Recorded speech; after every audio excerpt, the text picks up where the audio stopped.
আসসালামু আলাইকুম। আমি ডাক্তার মঞ্জুর মোর্শেদ, একজন কার্ডিওলজিস্ট, নিউ ইয়র্ক সিটি থেকে বলছি। আজ আমি এমন একটা বিষয়ের কথা বলবো যা জীবন রক্ষার সাথে সরাসরি সম্পর্কিত। সেটি হচ্ছে যে ক্যান্সার স্ক্রিনিং।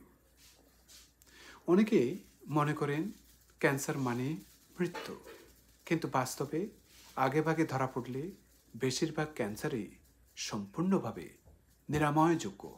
তাই স্ক্রিনিং মানে ক্যান্সার খুঁজে বের করা, রোগ হওয়ার আগে কিংবা খুব প্রাথমিক পর্যায়ে হলে আমরা যাতে গুড ট্রিটমেন্ট দিতে পারি সেদিকে ব্যবস্থা নেওয়া যেতে পারে।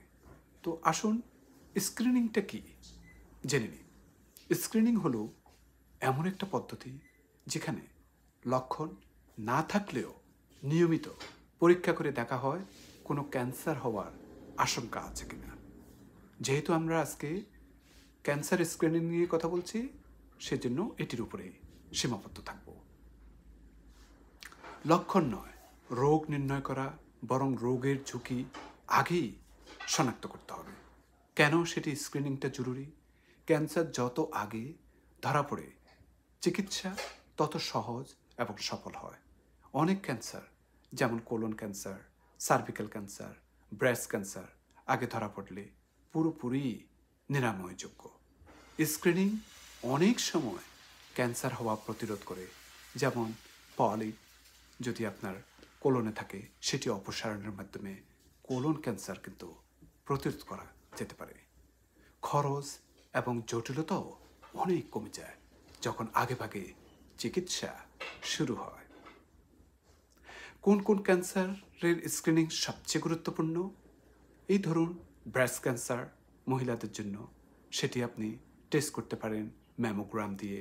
যেমন বয়স 40 বছর থেকে আপনি প্রতি 1 থেকে 2 বছর পর পর, ঝুঁকি যদি বেশি থাকে বা পরিবারের ইতিহাস থাকলে 30 বছরের বয়স থেকেও শুরু করা যেতে পারে।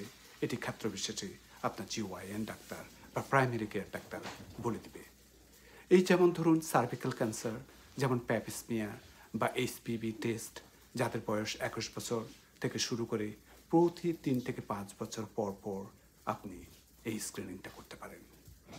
তারপর পুরুষ এবং মহিলাদের কোলন ক্যান্সার স্ক্রিনিং টেস্ট আপনি অ্যাপোবিটি, ফিকাল অকাল ব্লাড টেস্ট বা এফআইটি টেস্ট, স্টুল টেস্ট বা এমনকি কোলোনোস্কোপির মাধ্যমেও আপনি স্ক্রিনিং করতে পারেন। 45 বছর থেকে শুরু করা যেতে পারে। পরিবারের কারো যদি কোলন ক্যান্সার থাকে তাহলে তার 10 বছর আগে থেকে শুরু করতে হবে। যেমন ধরুন প্রস্টেট ক্যান্সার পুরুষদের যে হয়ে থাকে, সেটি আপনার প্রস্টেট স্পেসিফিক অ্যান্টিজেন ব্লাড টেস্টের মাধ্যমে জানতে পারেন। 50 বছর থেকে শুরু হয়। ঝুঁকি যদি বেশি থাকে, যেমন আফ্রিকানদের পরিবারের মধ্যে যদি থাকে, তাহলে 40 থেকে আপনাকে এই টেস্ট করা যেতে পারে। যেমন ফুসফুসের cancer screening, low dose CT scan যাদের বয়স 50 থেকে 80 বছর কিংবা দীর্ঘদিন ধূমপানের ইতিহাস আছে, তাদের জন্য বিশেষভাবে এই স্ক্রিনিং টেস্টটা করতে পারেন। অনেকে ত্বকের ক্যান্সার হতে পারে, মুখের ক্যান্সার হতে পারে, সেটি চামড়ার দাগ, তেল বা মুখের আলসার দীর্ঘদিন থাকলে ডাক্তারের পরামর্শ নিন। তো কারা বিশেষভাবে স্ক্রিনিং করবেন? পরিবারে যদি ক্যান্সারের ইতিহাস থাকে, ধূমপান বা তামাক ব্যবহার করে থাকেন, অতিরিক্ত ওজন বা শারীরিক নিষ্ক্রিয়তা থাকলে, দীর্ঘমেয়াদী হরমোন থেরাপি নিচ্ছেন এমন নারী, ডায়াবেটিস, উচ্চ রক্তচাপ বা লিভারের রোগে আক্রান্ত ব্যক্তিরা, এই ব্যক্তিরা ডাক্তারের সঙ্গে আলোচনা করে বয়স, ঝুঁকি এবং স্ক্রিনিংয়ের ধরন নির্ধারণ করতে পারেন। স্ক্রিনিংয়ের আগে আমাদের জানা উচিত যে স্ক্রিনিং মানে কোড অ্যান্ড কোড আপনার ক্যান্সার আছে এই ধরনের কিন্তু ধারণা করা ঠিক না, বরং এটিকে ধরে নেবেন এটি নিরাপত্তার একটা আমব্রেলা। ভয় পাবেন না, প্রাথমিক পর্যায়ে ধরা পড়লে বেশিরভাগ ক্যান্সার নিরাময়যোগ্য। সময় মতো টেস্ট করলে আপনি শুধু নিজের নয়, পরিবারের জীবনকেও বাঁচাতে পারবেন। ক্যান্সারকে ভয় নয়, সচেতনতার মাধ্যমে মোকাবেলা করতে হবে।